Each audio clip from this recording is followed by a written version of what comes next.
Okay, your assignment today is to make a Russian style castle because we're studying about Asia. Russia is a country in Asia, and one way you can learn about the art or culture of a place is by looking at their architecture. Architecture is buildings. So what you're gonna do, you could draw it yourself if you would prefer to do that, but I've also made you some sheets like this that you could use to trace to help you get started to make it a little bit easier. So you're gonna get a plain piece of paper, and then you're gonna get this template that you could use to trace. So first you have to create towers on your paper. So I'm gonna trace with a Sharpie so you could see it in the video, but you are gonna do it with pencil first, and then you could go back over it with a Sharpie after you've done it in pencil. That way you can erase if you make a mistake and you don't have to start over.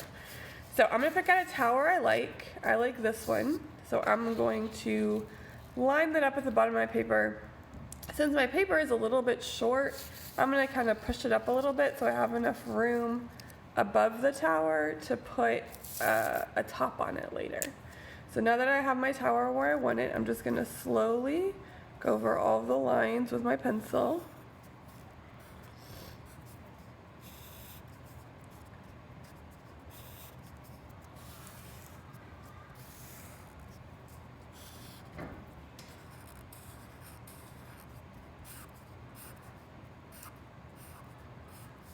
And then my tower is done.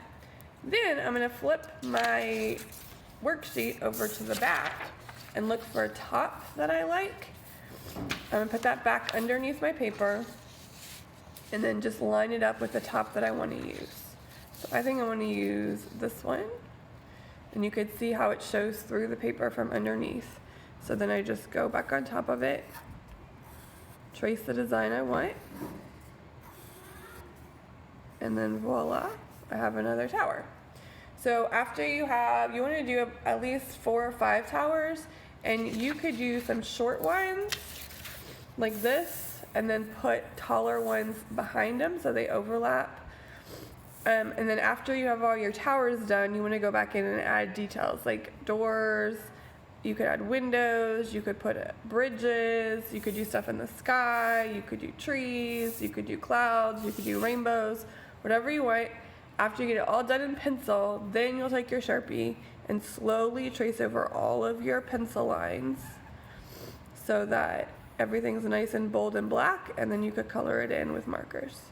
And that's all.